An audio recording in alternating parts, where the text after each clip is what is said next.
The High Noon Hot Seat is a High Noon production. Check out all the High Noon productions at highnoonpodcast.com. It's high noon.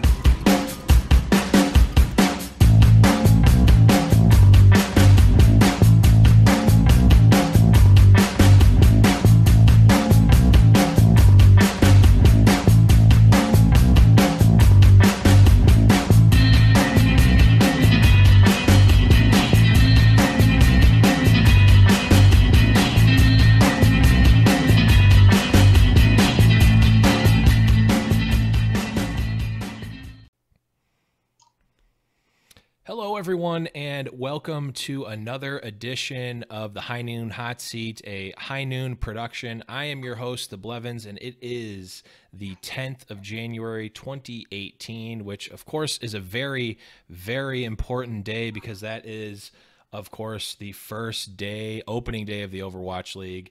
And I am joined today by someone who may arguably care about the Overwatch League more than us on the show. And that, of course, is Kevin Chou, CEO, founder of KSV eSports, who, of course, is the parent company of the Seoul Dynasty. Kevin, thank you so much for being on the show. Thanks for having me, Jan. I'm excited to do this. Yeah, we're super excited to have you on and to talk about a whole slew of things. But of course, for those of you who are familiar with the format of the High Seat, we always like to start by talking with our guests and get to know a little bit about you. And Kevin, I'll start you off with this one. What is your gaming and esports origin story? Origin story. Okay, so started playing the NES, of course, like with everyone back in the '80s. But probably my probably real origin story, if I were to think about the very beginning, is going to the local,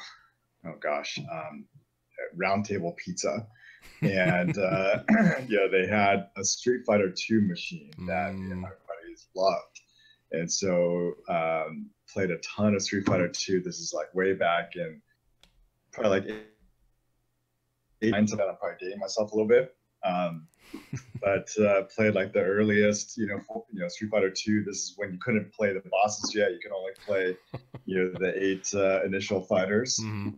And I played all the characters, but I love Guile. Guile's my guy. Yep. And we'd like handcuff people, do the Guile handcuff and everything, kind of piss people off. And that was kind of like when I fell in love with video game, like competitive video games.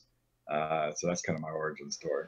Yeah, I didn't play Street Fighter 2 on the arcade machine, but I did play on Xbox Live Arcade, and I would always just spam E-Honda, just like the cheapest garbage.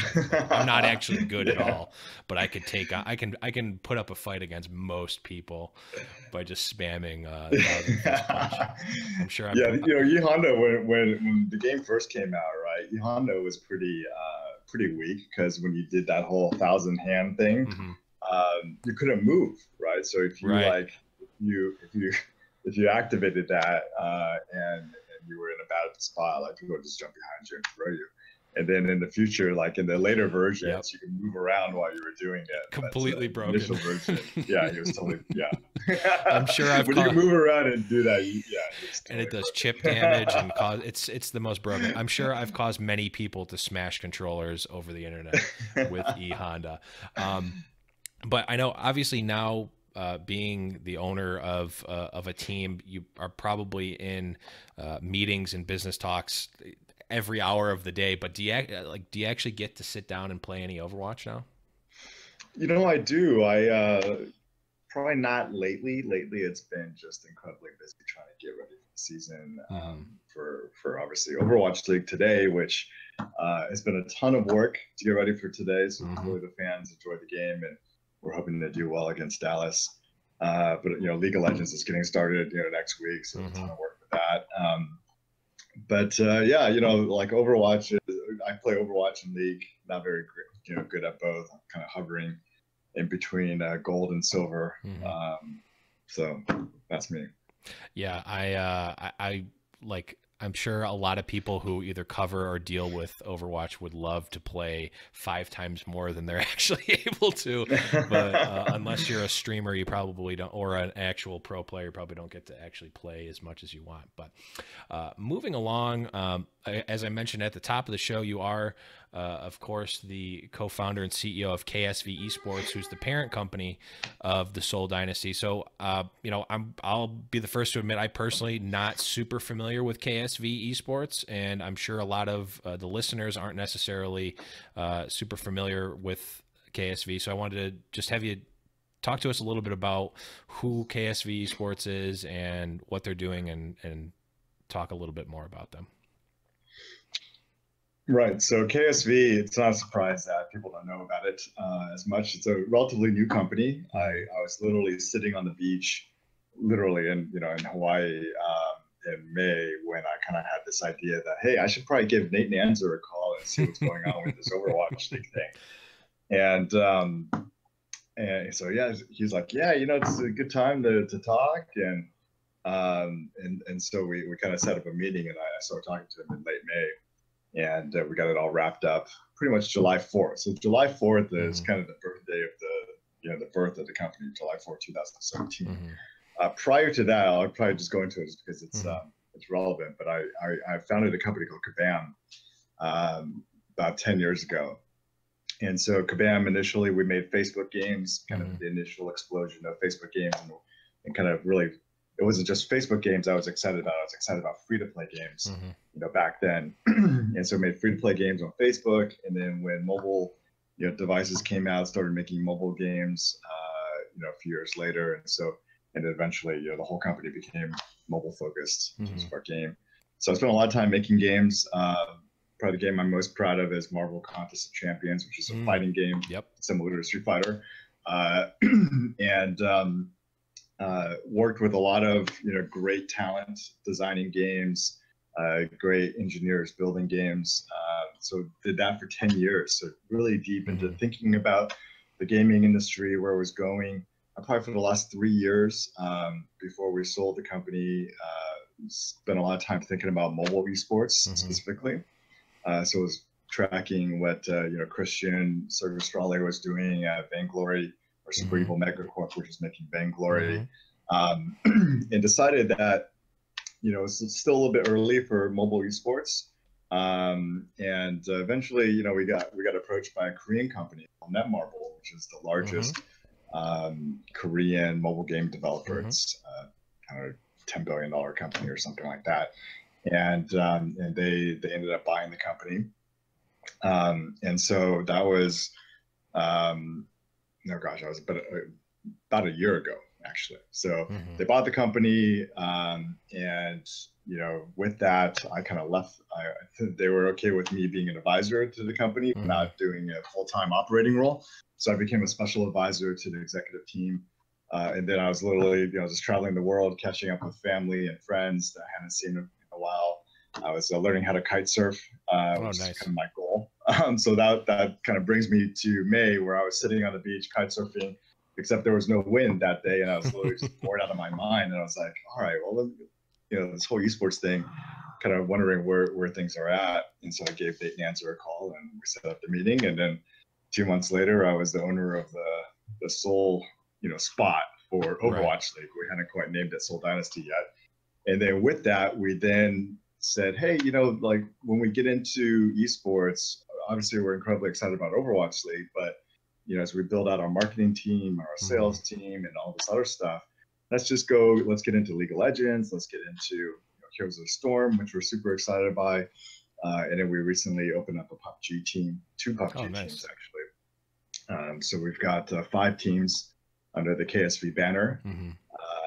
And Seoul Dynasty is a little bit unique because much like, you know, Cloud9 and everyone else, you kind of have to create a unique brand and name for Overwatch. So that was kind of our big focus from a branding standpoint, was creating Seoul Dynasty and the, you know, all the gear, logo, you know, branding around that. And now we're working on kind of naming the rest of the company. So KSV is kind of an interim name for us. It'll go away at some point and become replaced by kind of our esports name, which we're still working on right now.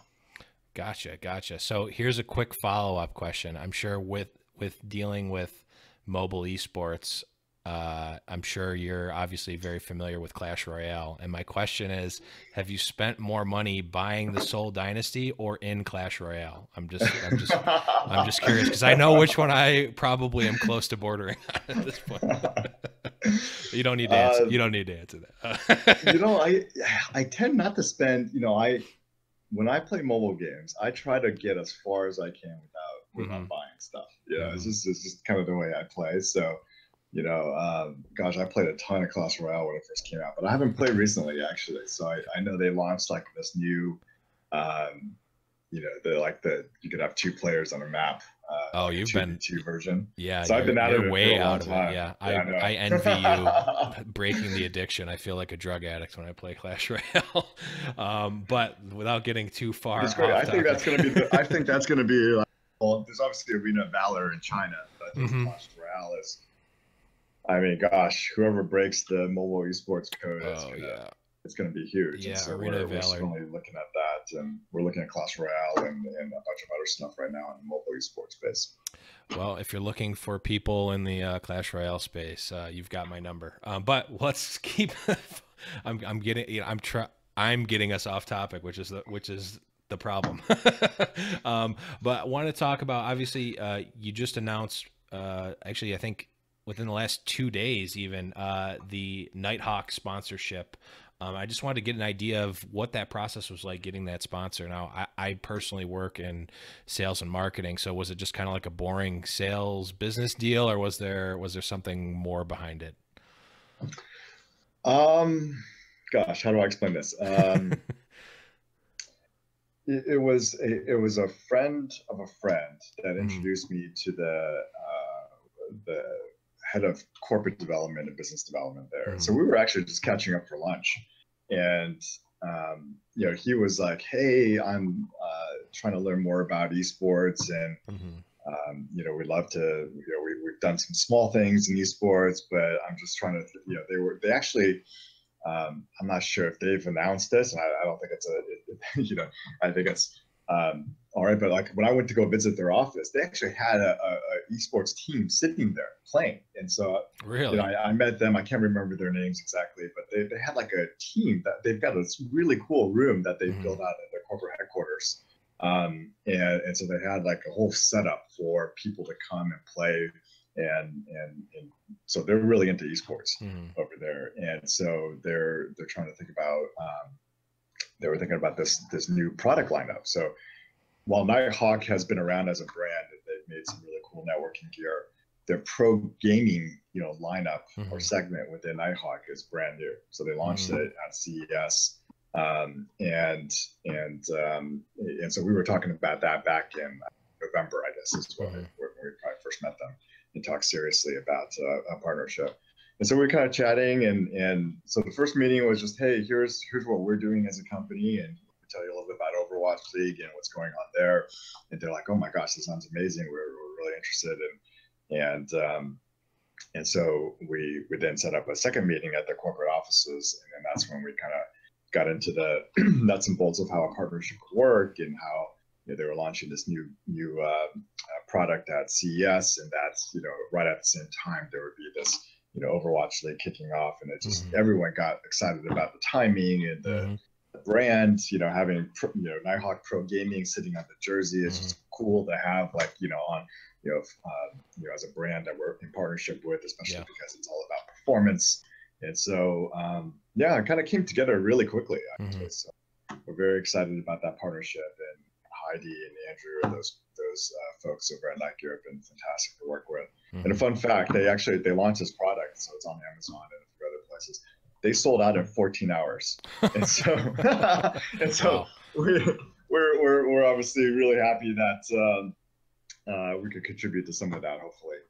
Yeah, that's awesome. Now, in that vein, do you know, is there an ideal number of like sponsorships that you're looking for the team, or is it just kind of open and go, go with the flow type of thing? We're trying to be thoughtful about it. So, we're very focused on what we think of as premium sponsorships. So we're not just trying to go grab a bunch of partners, whoever, Right. like whoever wants to work with us. All right, let's go. Right. We're being really thoughtful about what is the brand that we're trying to build, what is the Mm-hmm. company and the players and the culture that we're trying to Mm-hmm. build, and who are the partners that can best work with us to tell that Mm-hmm. story. And things that kind of go counter to the brand and what we're trying to do in esports. It's not, something that we want to just, willy-nilly go out and do, any deal. So we're trying to be picky. We actually have 3 other sponsors that we're kind of in the very, very final stages of, and we'll probably be announcing in the next few weeks. And so we're pretty lucky in that, I think we've built a pretty exciting story. It's a brand new company, but I think the team that we have here in terms of, the executive team that I've been able to put together with my co-owners, we've been in the gaming industry for a long time. So people kind of, know us or know of us, and, reputation is certainly, it takes a lifetime to build a reputation. So I think we did a good job at Kabam trying to make, our partners successful there. And so when we go and talk to, people about our new company and what we're trying to do at KSV and Seoul Dynasty, it's been relatively easy to go and meet with, some great partners that have led to great deals that, we're going to announce pretty soon. And so we're going to have a limit. We definitely don't want to be like a NASCAR, right? Have like a NASCAR, type of, thing going on with like every square, inch, sort of, covered in paint. But, so I think we're going to be pretty, we're trying to be thoughtful. We're trying to select one partner in each category that we think is a really good partner for us. And now we can think about doing things together long term, and that's kind of how we're going about it right now. Nice.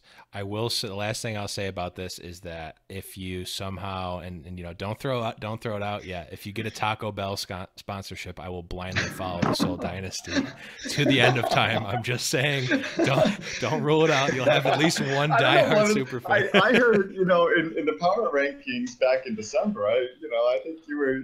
There were some other teams that you were more excited about. So maybe we'll have to get the Taco Bell deal done. I'm just saying I can be swayed with Baja Blast. I'm just saying. But moving on, let's talk more about the actual team itself. First, I wanted to just talk a little bit about where the name Dynasty came from. Dynasty. Right. So we went through kind of a pretty extensive process. We actually asked the fans, back then it was, Lunatic High. We kind of went to the fan cafe and solicited a bunch of names. We hired a branding agency to go through a kind of a multi, tiered, extensive, creative process for names. And so we were circling around a couple of names. We love Dynasty because of the kind of double meaning for obviously what we're trying to do, what we're trying to build at KSV in terms of a team that's, we're not trying to be, as much as I love the Oakland A's, we're not trying to be the Oakland A's, right? We're trying to put together a team that has, that's going for the championship every year. And so we love the idea of dynasty and what that means in sports. We also are very, we're trying to do something very unique in terms of, while we're trying to build a global esports company, like a lot of what we're trying to do is, do something very unique in Korea specifically. And so we wanted also something that could, so we explored a lot of very Korean names. Like, so for example, we were looking at Heichi and a few other things like that, that people in the West would be like, what the heck is that? But we were looking at a bunch of, very Korean things. And then we were like, this is too Korean. It's going to be hard to sort of, bring this out of Korea. And so we sort of love the fact that Dynasty, has this really meaningful thing in terms of the history of Korea and the different dynasties in Korea, but at the same time had a real meaning in sports. And so that's kind of how we settled on Dynasty as kind of the name that we loved. And then the tiger was just something that we just thought was really cool, frankly. Well, you are correct. It is very cool. And was there any thought behind the color selection, or was it just like, oh, we're just going to pick the coolest color selection and use that? So I think there's kind of went at it from two directions. We certainly explored a bunch of things, with a bunch of different color schemes. And black has a certain, there's a lot of, black in Korea has, there's just a lot of, that color is a little unique, and I probably wouldn't do it justice in terms of trying to explain it, but there's a lot of, if you look at K-pop, there's like black pink and black, all sorts of things in terms of, music references to the color and so forth. And so we just thought black and then gold was just such a clean look. We explored a few other things with like, probably my favorite color is orange. So Kabam was like a orange and black, sort of scheme. But we ultimately ended up going with gold and black. And we just loved how it looked in terms of the typeface. If you look at the Dynasty font, we actually, for those of you that read Korean, if you kind of turn Dynasty upside down, or you turn it around or put it into a mirror, the way that the D in the font looks, it actually is reminiscent of Korean their characters, actually. So it's something that we're really excited about how the Dynasty font kind of came together. So we're very so it all there's a lot of thoughtfulness to kind of putting it all together. And then at the end of the day, you didn't have to step back and say, hey, does this all work, right? So each element might be really cool, and the whole thing might be very thoughtfully kind of put together. But sometimes you can have a lot of thought go into something, and then somebody else looks at it and it's like, what the heck were you thinking? Like, obviously that looks like a, I don't know, looks like something phallic or something, whatever. But so we kind of like stepped back and looked at it and we're like, man, this kind of really works. So so we're pretty excited, and hopefully the fans and other people who even aren't fans, like the look. I've got to. It took a long time. I can only imagine, because I've got to say that there has been a lot of love and also a lot of hate for almost every single team and their branding. But I think Seoul Dynasty, like, universally has been positive, at least in the people that I've seen, which is a rarity in the High Noon podcast Discord. I don't think anyone has any. There's people find something negative to say about everything. But moving along, we got the word from, I believe it was LA Valiant, said that they're going to be looking into moving to their quote unquote local, or looking into their localized stadium at the earliest for season 3. Is the localized stadium something that you're looking into now, or is that something that you're pushing off until later? We've had some initial conversations around it. We have a multifaceted challenge in terms of Korea. There's not a whole lot of private stadiums, so the stadiums are all owned by the government, and so you're doing it. You're getting a stadium rental done is actually a little bit. It's not as easy as going in and negotiating with, AEG or something for a more private stadium. So we kind of started a bunch of conversations, and then realized that, gosh, this is, we actually don't know, what the demand is going to be. So should we get a 1,000-person venue? Should we get a 3,000-person venue? Should we get a 5,000 or 10,000 or 20,000? So there's kind of a wide range, and I think everyone's trying to figure that out. I think that's probably one of the biggest challenges for all the ownership of Overwatch League collectively is we have no idea what the demand is going to be, right? I mean, I think if you look back at the news, even in the sort of, October, November timeframe just a few months ago, people were like, oh, this Overwatch League is successful. Is anybody going to care about it? Who's going to tune in and watch it? Nobody knew, right? And so I think the first signs that, hey, this might not be a total disaster was kind of the World Cup at BlizzCon, and just seeing the stadium set up. I don't know if you got a chance to see that either. Oh yeah. Yep.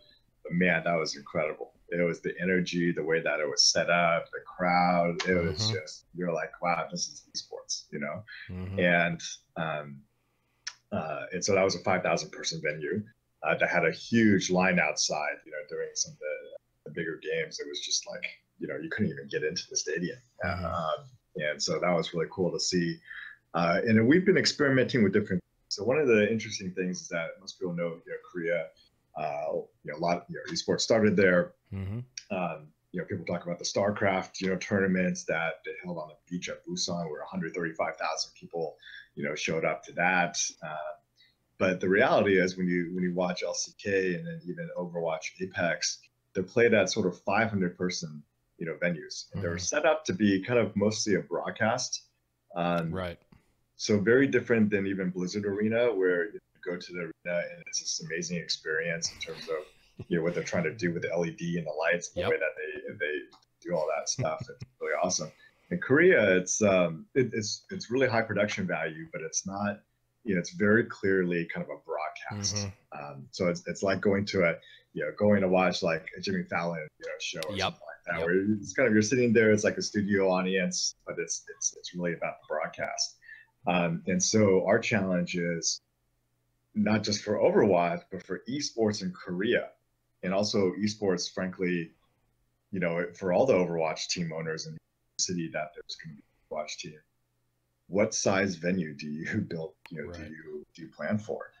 And because the setup costs are so expensive, and so if you sort of say, hey, I'm going to commit to a 3 years in 1,000 person venue, and it turns out that demand is, you know, like be filling up a 5,000 person venue. You know, you kind of really screw yourself if you sign a 3-year deal, right? And you build out, you know, that 1,000 person venue. On the flip side, you go sign a 5,000 person, you get 500 people to show up. That's going to look really stupid also. So I think we all have a challenge of trying to figure this out. So it's going to be interesting to see how each owner tackles this. And we're gonna try to figure some things out. So that's why I think we'll talk a little bit about some of the the tournaments that each team is going to be running.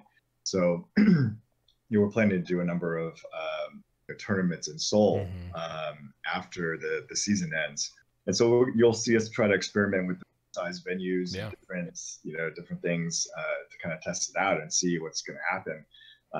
And yeah, so I think probably, you know, season 3 is probably a good bet. There was talk earlier this year, or not early, late last year, at the owners meeting about, you know, season 2. Do we want to move to home and away in season 2? Who's going to be ready to do it? And I think, you know, I would say maybe half the owners, you know, were to do, you know, try doing home and away next year, and then the other half, well, let's just stay in LA and play at Blizzard Arena. So I think we're all going to take a look at what happened during the first season. Our next owners meeting is in March of this year, and so I think, you know, the venues for season 2 is going to be probably the most important topic we're going to tackle at the owners meeting, and we'll see what happens. Yeah, I mean, I never even really thought about those extra tournaments being for the reason to figure out what you guys actually need and want. Of course, me being just a fan, not thinking from the ownership side. So that'll definitely be interesting, and an interesting angle to take on it. But let's talk a little bit about the actual team that you guys have now. Obviously, the core of the Seoul Dynasty is from the multi-time Apex winning Lunatic High. Now, who was involved with creating that team out? Was that you, or was there a GM or someone else that was creating the actual Seoul Dynasty roster?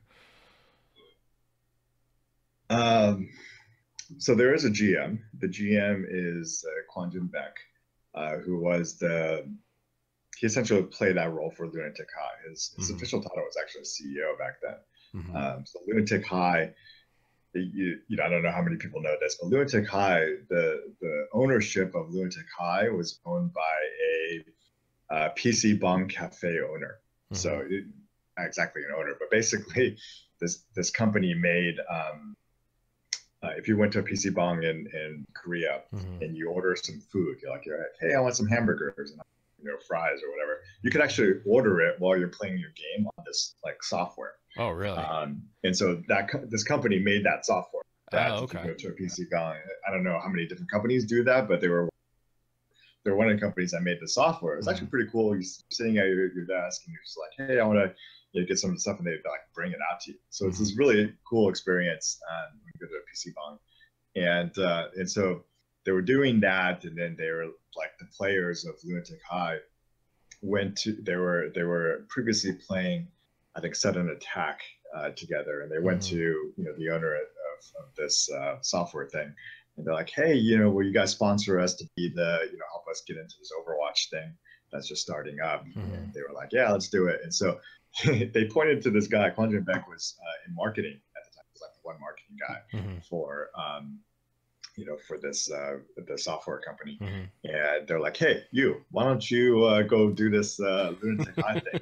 It's like, I don't know anything about this, but he like figured it out. Yeah. And it's not like yes, he inherited a little bit of a team. Yeah. But he had to make some really tough choices in terms of the roster changed quite a bit from the time that he took over to the time that we picked up the Lunatic High team.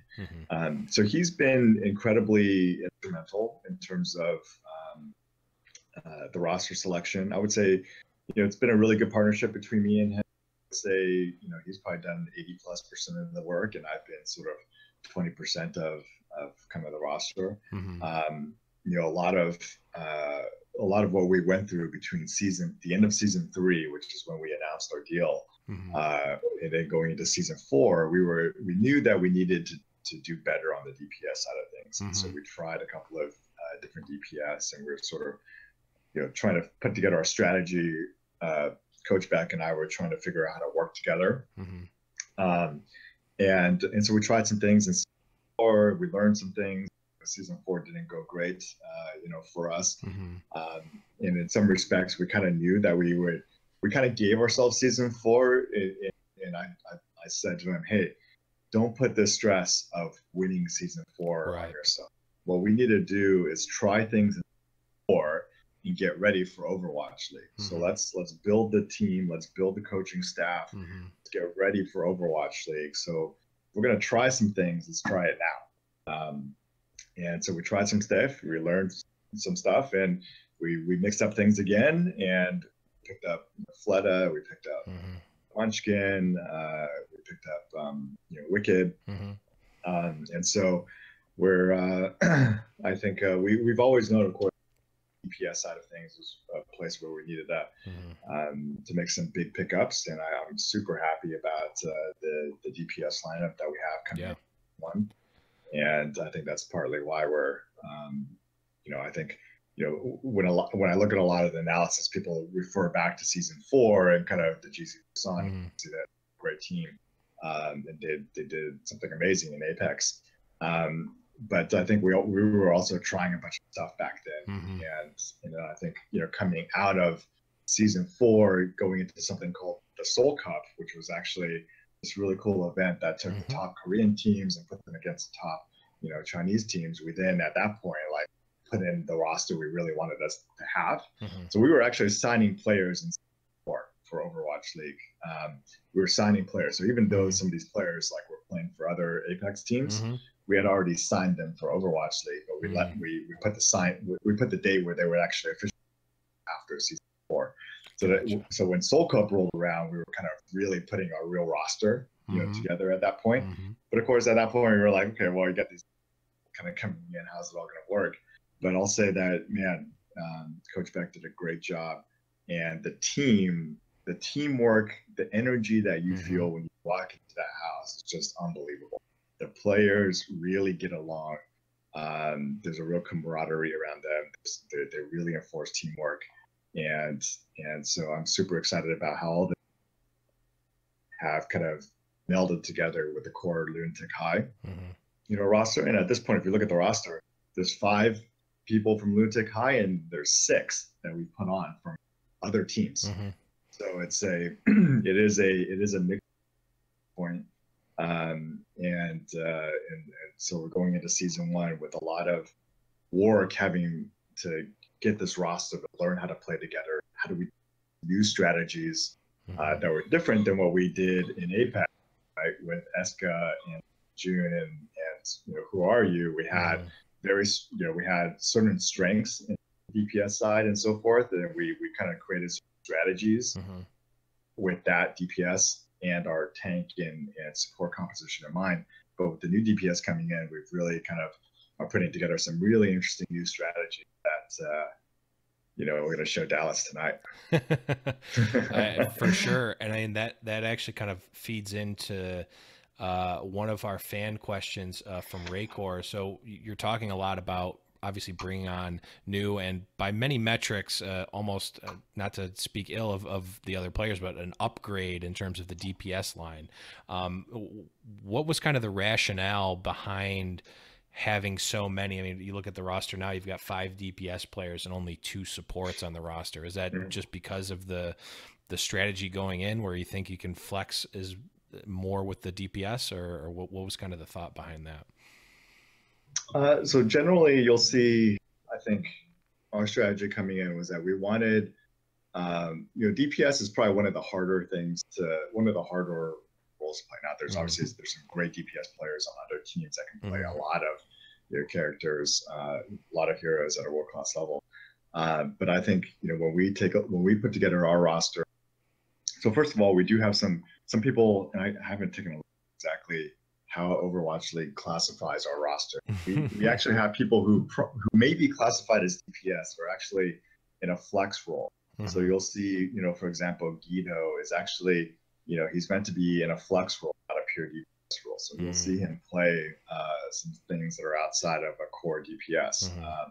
And when I mean flex, you may see, we're gonna do. He's going to play other roles besides a pure damage dealer.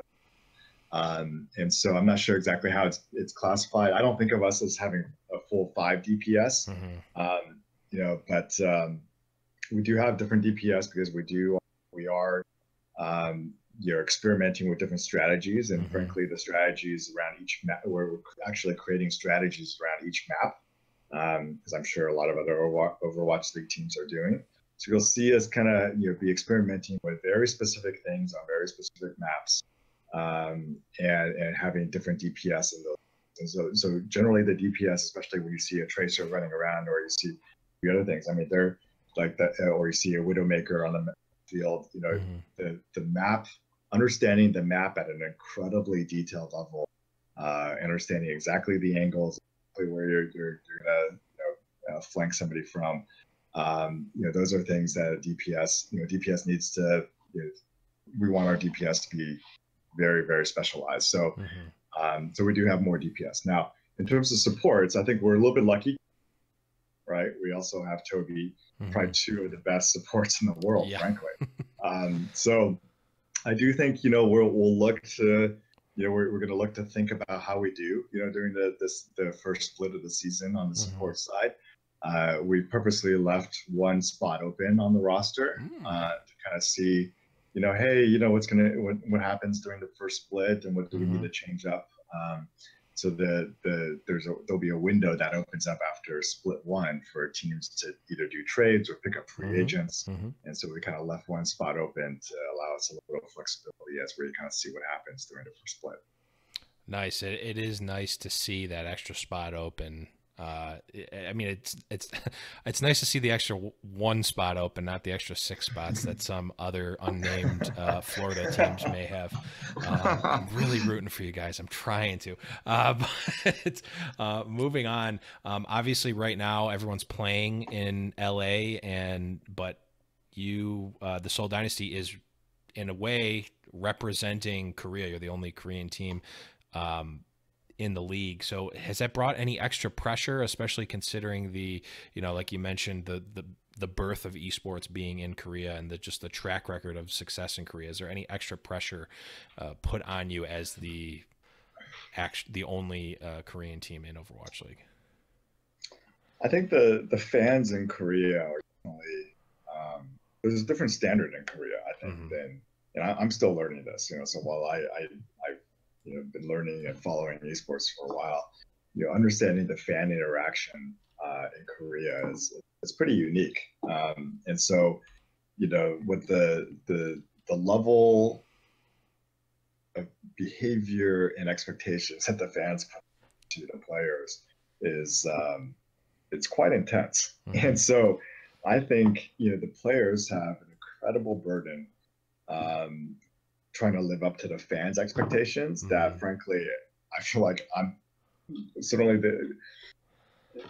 maybe I'm a little bit biased and not honest enough with myself, but it's like I feel like the pressure that I put onto the team is far less than what the team feels like the fans expectations are. Yeah. And so it's tough. I really give it to the players a lot. I mean, these kids are training so hard.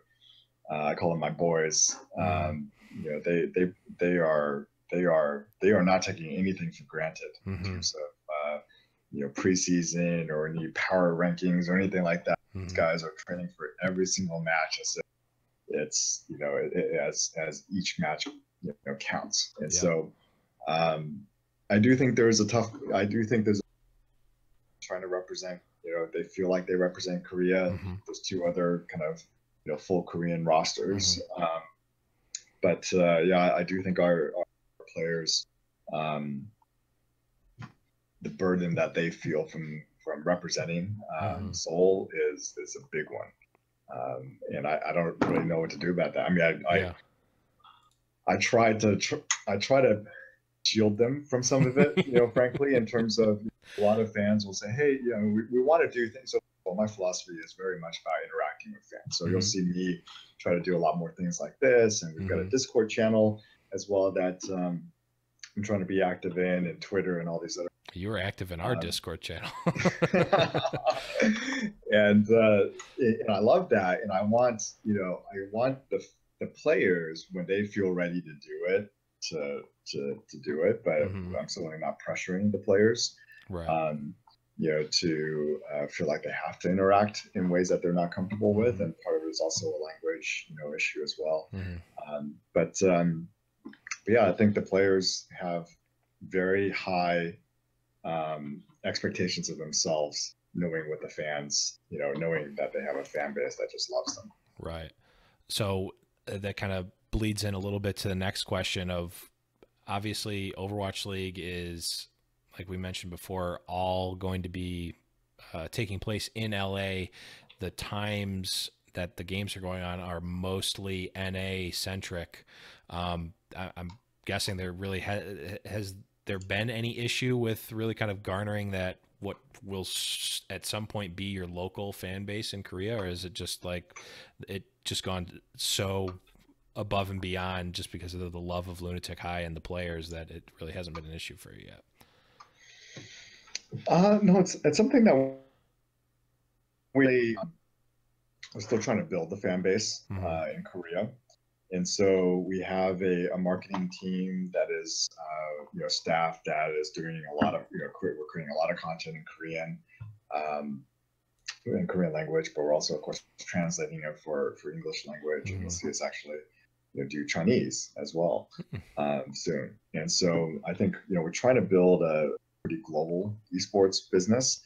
And we hope that, while we represent Seoul, and Seoul is going to be, kind of our city, we're going to do a lot of things with the fans there. We do want to create content that's going to be accessible, by a wider audience.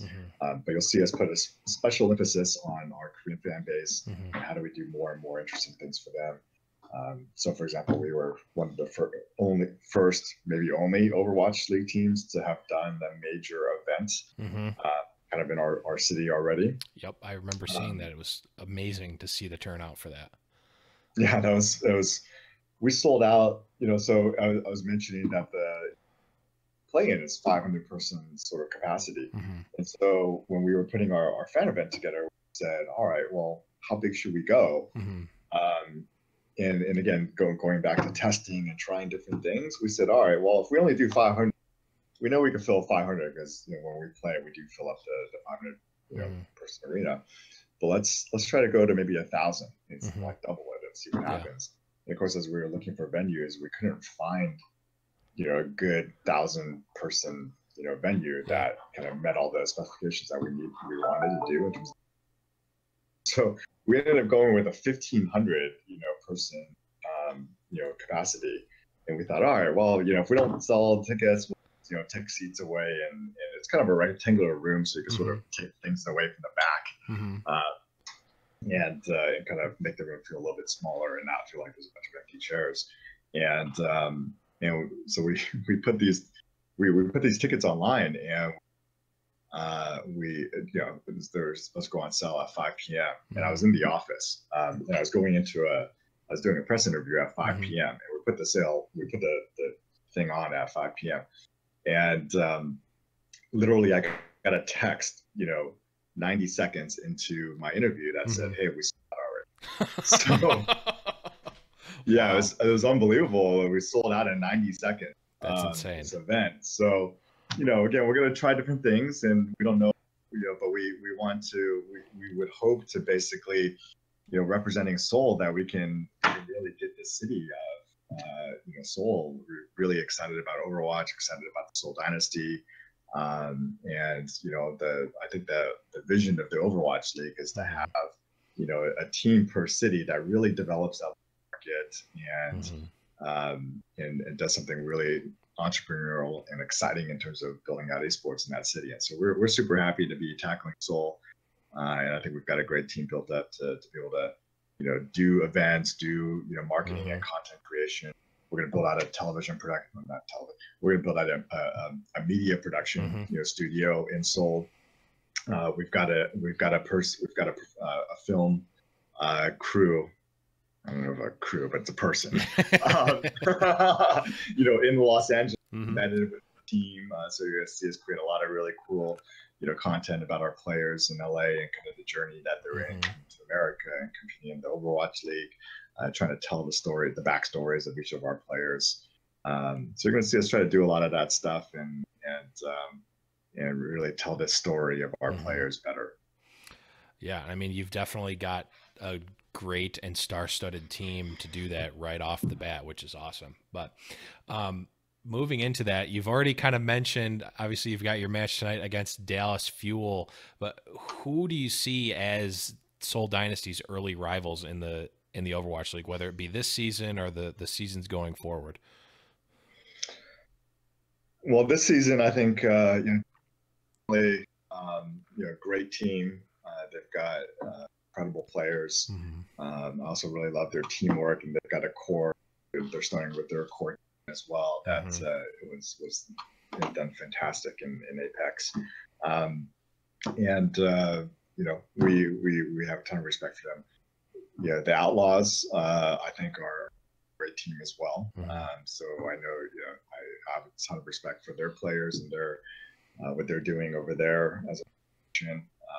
The Spitfire, I think they've got a great organization. But I would say, for us, Dallas and the Outlaws, Dallas and Houston, and Shanghai, I would say it's kind of our Shanghai is probably our natural rivalry.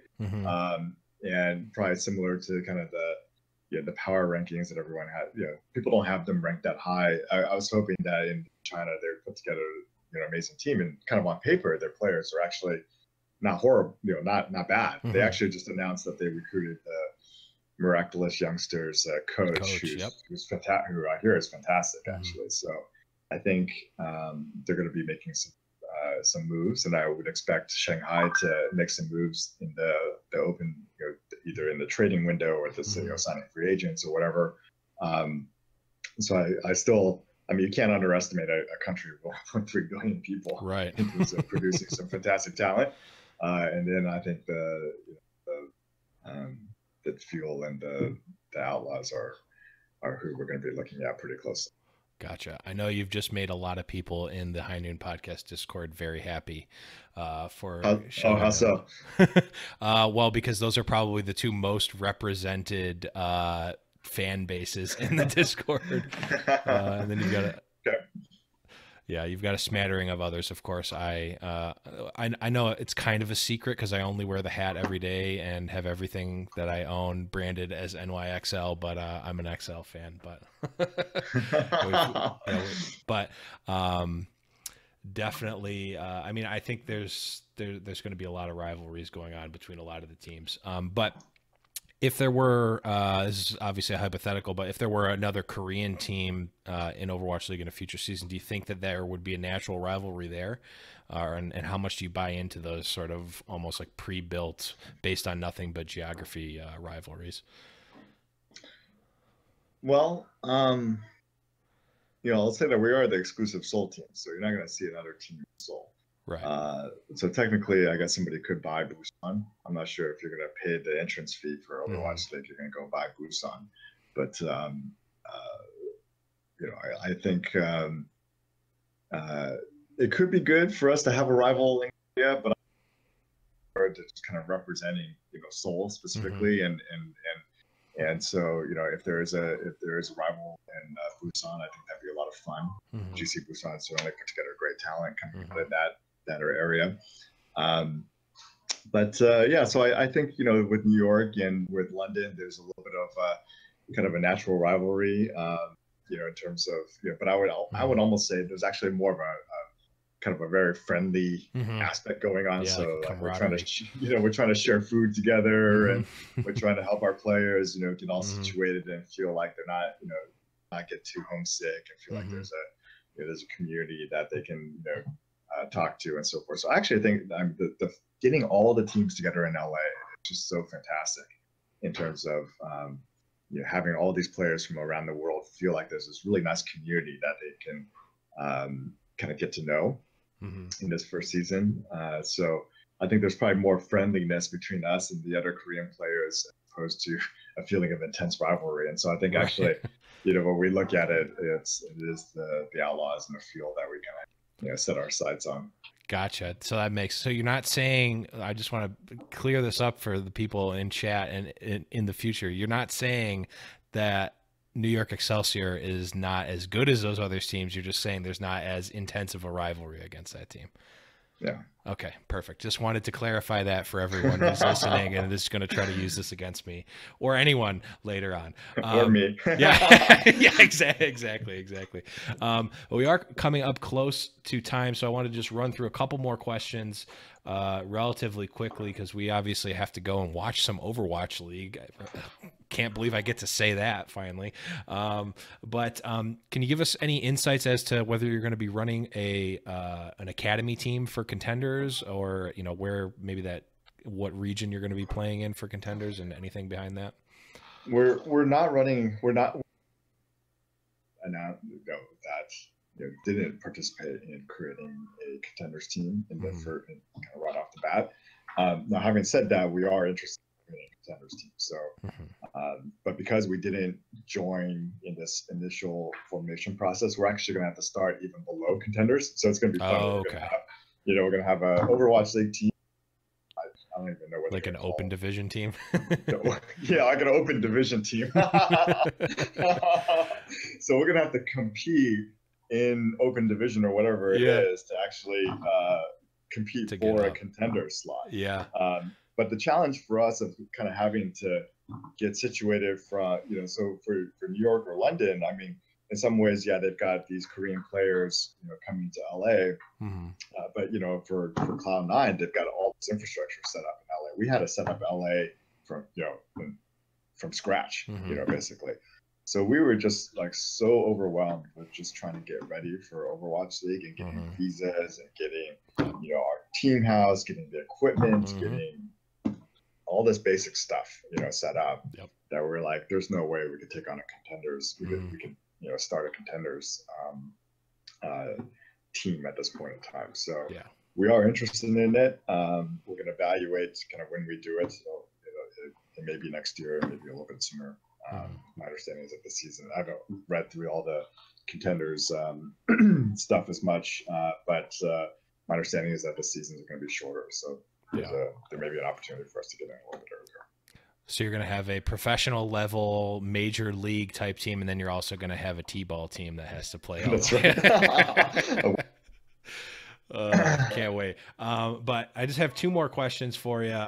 This one I love to ask all the people who are involved with actual Overwatch League teams, and really, sell me and sell the fans and listeners to High Noon Podcast. Why should they be a Seoul Dynasty fan?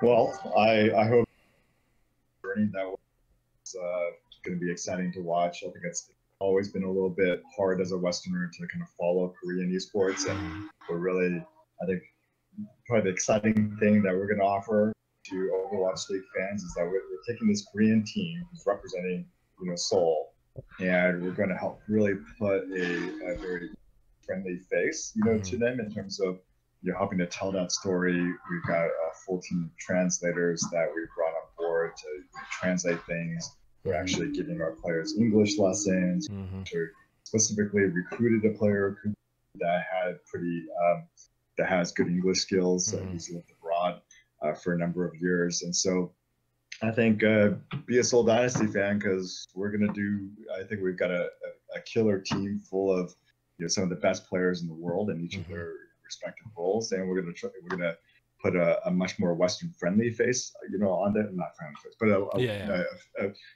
help bridge the language and cultural, aspects. So hopefully, if you're interested in getting a peek and understanding why Korean esports have been, at the top of the world for games like League of Legends and a few other games, and why are there all these Korean players in Overwatch League, like we're going to try to kind of demystify that a little bit for people and try to tell that story of the players and the training that we go through and so forth. So I hope people get excited about that.